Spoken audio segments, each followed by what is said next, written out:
Dans la Matos Baruch Hashem, on a le souhait de reprendre le jardin de la paix, mode d'emploi, comment fonctionne notre femme. Et aujourd'hui, B'at Hashem, on va voir un peu plus les raisons pourquoi Kadosh Baruch Hu, il fait que la femme, Mamash Kipshuto, elle a besoin de l'attention de son mari, qu'elle soit à la première place dans le cœur de son mari, d'où ça provient, de comprendre un peu plus en profondeur. Donc, dans quelques minutes, on va rentrer dans les raisons profondes. Donc, le Rav, il nous dit, c'est interdit qu'une femme, elle sente dans sa vie qu'elle a une concurrente. Elle veut aucune concurrente au monde qui pourrait lui prendre son mari. Concurrente ou concurrence, d'accord? En fait, ce serait la concurrence et ce serait n'importe quelle situation qui pourrait passer avant elle dans le cœur de son mari. Même des fois, c'est des sujets qui sont très, très importants, comme les enfants. On a parlé hier, on a eu une question hier sur les enfants, l'étude de la Torah, le rave de son mari. Même ça, elle doit avoir le sentiment qu'elle passe avant. À plus forte raison, le travail, les occupations du mari qui sont profanes, tous les amis, les pokers et les hobbies, bien évidemment qu'elle ne doit pas sentir qu'elle passe derrière. C'est pourquoi c'est important dans chaque sujet de la vie, en fait, que le mari, il puisse, pour tous ces sujets-là, que c'est tellement difficile d'être attentionné dans chaque situation, l'homme, il va devoir du coup beaucoup prier pour savoir comment se comporter dans chaque situation de la vie, afin que sa femme, elle ne ressente jamais qu'elle passe au second plan dans son échelle de valeur. Maintenant, on va expliquer d'où provient ce besoin de la femme. Amash, pourquoi Hachem, il fait que la femme, à ce point-là, c'est tellement important pour elle qu'elle passe avant tout dans le cœur de son mari et qu'elle a besoin de toute l'attention du cœur de son mari. Et là, les amis, il faut comprendre qu'en fait, c'est une xéra, c'est un décret d'Akadosh Baruch Hu. Comme c'est marqué après la faute d'Adam Arishon, quand Adam et Chava, ils ont fauté, eh ben, une des décrets qui est tombé sur la femme, c'est marqué Ve'alisher teshukater. Et toute ta teshuka, c'est quoi la teshuka? C'est ton désir de vie, toute ta joie de vivre, tout ton désir, toute ta vitalité, elle va venir de ton mari. Tu vas devoir te tourner vers ton mari pour recevoir ta vitalité. Ve'hu yimsholbach, et lui, il te dominera. Qu'est-ce que ça veut dire, les amis, cette phrase d'Akadosh Baruch Hu qu'il a dit à Chava? Comprenez bien de quoi on parle ici. C'est quoi que l'homme il va dominer la femme? C'est pas qu'il va dominer par la force sur la femme. Péroucho, l'explication, c'est que le mari, il va devenir le maître, entre guillemets, elle va devenir dépendante dans son état d'esprit de son mari. Son état d'humeur, son état de joie de vivre, elle va être subordonnée à son mari. En ça, le mari, il va dominer toute le monde intérieur de sa femme, toute la joie de vivre de sa femme. On voit qu'une femme, elle est complètement tournée avant même de se marier, d'avoir un mari, et elle rêve sur le mari. Et quand elle a son mari, elle continue elle a besoin. C'est un décret d'Akadosh Baruch Hu. Et donc, toute sa joie, elle doit venir seulement uniquement du mari depuis que Akadosh Baruch Hu a décrété ça. De son attention, de l'honneur de son mari pour elle, etc. C'est pourquoi un homme, maintenant, il doit comprendre que je ne dois pas aller contre la nature que Kadosh Baruch Hu a implantée dans l'âme de la femme. Et oui, tu la domines, même quand tu lui donnes de l'attention, etc., tu la domines parce qu'elle est dépendante de toi. Et donc, tu dois chercher à pouvoir satisfaire le désir et le besoin de l'âme de ta femme, puisque maintenant, elle est dépendante de toi. Et donc, quelque part, tu es au-dessus parce qu'elle est dépendante. Elle a besoin de toi. Un homme, il n'a pas tout le temps besoin de sa femme. Il n'est pas dépendant de sa femme au niveau de ses sentiments et de son humeur. La femme, oui, elle est dépendante de son mari et c'est un décret d'Hachem. Et il y aura plusieurs raisons pourquoi ça a été décrété comme ça. Hein. Pourquoi Kadosh Baruch Hu, il a décrété les choses comme ça. Première raison, on va voir trois raisons fondamentalement. Première raison pourquoi Hachem il a fait comme ça. Parce que la femme, c'est elle qui a fait fauter Adam Arishon. Et donc, elle a amené la mort dans le monde. Et la mort sur Adam, sur l'homme. Parce qu'avant la faute, on n'avait pas besoin de mourir. C'est seulement parce qu'on a fauté et que la femme a fait fauter son mari que le mari et l'homme est devenu mortel. C'est pourquoi maintenant, écoutez bien la profondeur de ce qu'on est en train de dire. La punition ou la réparation, on va dire, de la femme, c'est qu'elle va être obligée de recevoir sa vitalité, sa joie de vivre, son envie de vivre uniquement à travers son mari. Et de toute l'attention de son mari, sinon, elle est comme une mort vivante. Une femme qui n'a pas l'attention de son mari, pour elle, elle n'a plus le vrai goût à la vie. Parce qu'elle, maintenant, elle a amené la mort sur son mari. Alors maintenant, elle va être comme... Sa vie, elle va dépendre de son mari. Et sans son mari, elle est morte. c'est son tikkun à la femme. Pour elle, c'est son tikkun.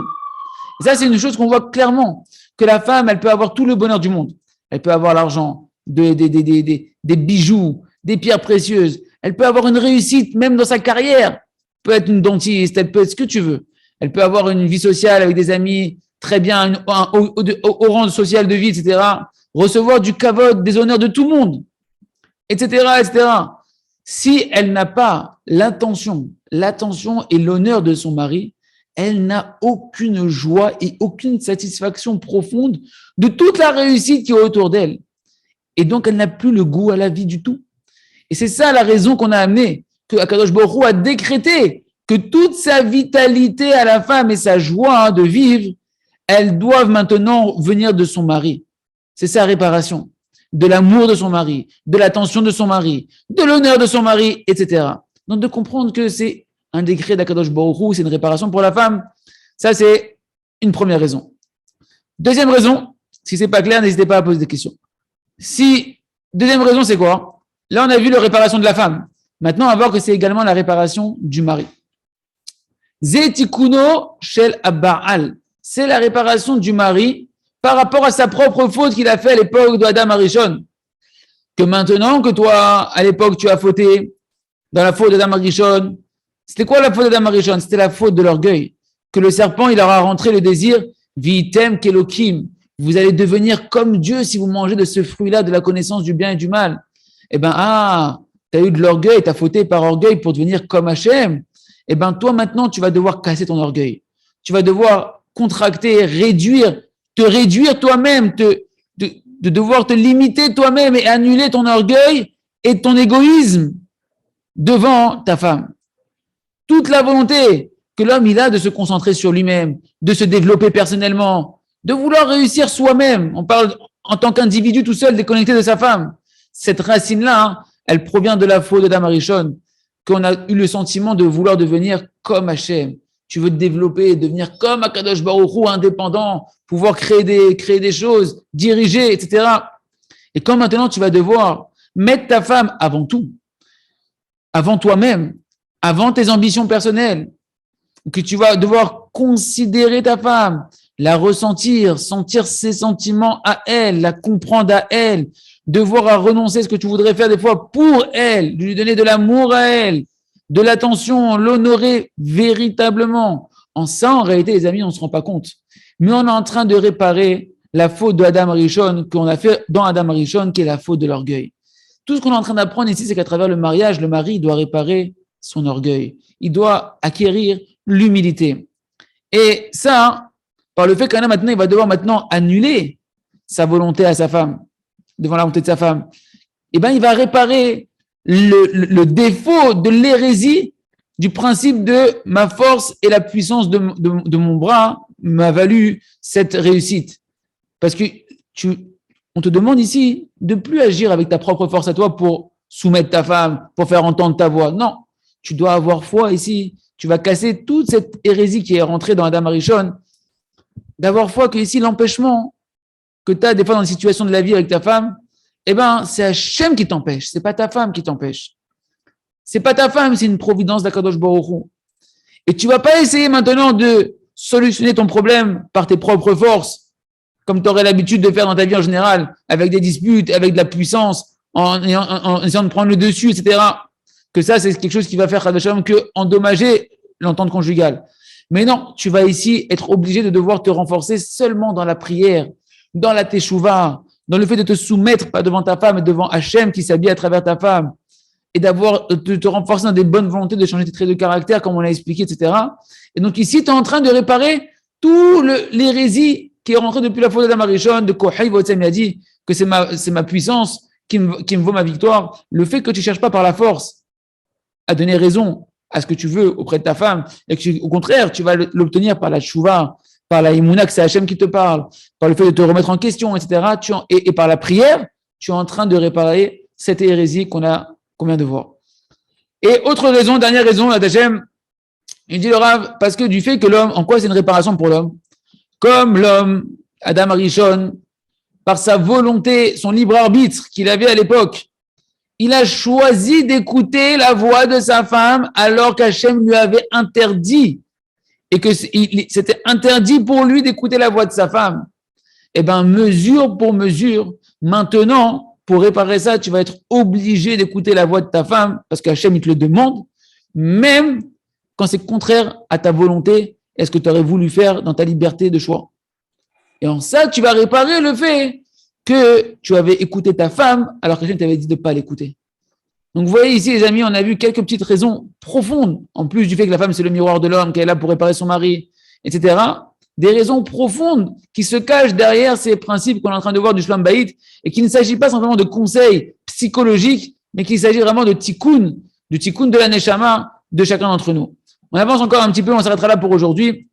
Le Rav nous dit, en dehors de, on retourne un peu dans le concret de comment il faut se comporter avec sa femme, en dehors maintenant d'investir des volontés et de faire passer toujours les besoins de ta femme avant toi-même, etc., dans chaque sujet, le mari doit également apprendre à mettre sa femme à la première place avec des compliments. Mais pas des petits compliments.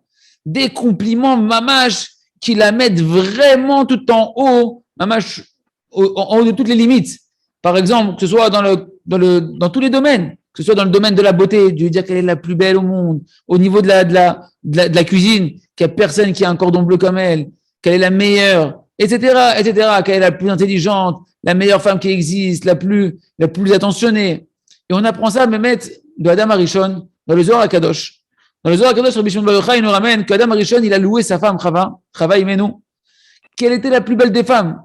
Et que toutes les femmes, elles étaient comme des guenons. Ah, la guenon, c'est la femme du singe, par rapport à sa femme. Mais Mehmet, c'est marrant parce qu'elle n'avait aucune concurrente. Il n'y avait pas d'autres femmes. Il a quand même eu besoin de la complimenter et de dire que toutes les autres femmes, ne t'inquiète pas, ma chérie, elles sont comme des guenons devant toi. C'est pourquoi l'homme, il doit apprendre, avec ces langages-là que le Zohar nous apprend, de montrer à sa femme véritablement comment toutes les choses de ce monde-là s'annulent devant la considération que j'ai pour elle. Et en particulier, il va falloir être très très fort dans les situations où la femme elle a des craintes, qu'elle sent qu'elle passe derrière quelque chose dans le cœur de son mari. Ouais, que des fois tu sens que ta femme sur un sujet, elle sent que toi, elle a l'impression que tu l'as fait passer au second plan là-bas. Donc là-bas, elle se sent en danger encore plus. Alors là-bas, tu dois sortir de tes gonds, entre guillemets, tu dois sortir de tes compliments. Et là-bas, tu dois aller très, très fortement annuler toute cette peur qu'elle a. Tu dois lui dire, mais non, pas du tout, chérie, tu passes avant, mais des milliards de fois avant, que ce soit mon rêve, que ce soit mon travail, que ce soit peu importe ce qu'elle peut imaginer. Là-bas, où elle a peur, où elle se sent menacée dans le cœur de son mari, tu dois lui montrer clairement à travers tes mots que tu annules tout pour elle. Par exemple, si elle dit que ouais, ta mère, tu sais, je trouve que elle pense que sa mère à lui, ta mère à toi, ouais, elle cuisine mieux que elle. Elle te dit ouais, mais ta mère elle cuisine mieux que moi, elle fait la meilleure qu'elle a que moi, etc. et tout, le meilleur tafina que moi, etc. Toi, même si au final tu penses que c'est vrai que ta mère elle cuisine mieux, ici tu as une mitzvah de lui dire avec tous les langages, etc. Non, pas du tout. La cuisson de ma mère, elle se rapproche pas du tout de ton plat à toi. Toi, c'est ma choumiyouchad. C'est un goût extraordinaire, etc., dans tous les domaines. Et si, mamache, elle a une femme qu'elle trouve, elle, dans sa vie, que vous connaissez, qu'elle trouve qu'elle réussit, qu'elle a une grande réussite et qu'elle se trouve moins bien qu'elle, etc., et ben pareil, tu dois lui dire devant elle, non, toi, t'es mieux qu'elle, mamache. Et comme ça, un homme, il va commencer à donner à sa femme tout ce qu'elle a besoin, de savoir qu'elle a la première place dans le cœur de son mari. Il y a Rasson Sheneskel et Kolze, réviser les raisons profondes qu'on a vues et Be'ezrat Hashem Itbarach, mettez en application ces conseils et que chacun puisse avoir un vrai Shlom Bayit, Razak, Venit Razek.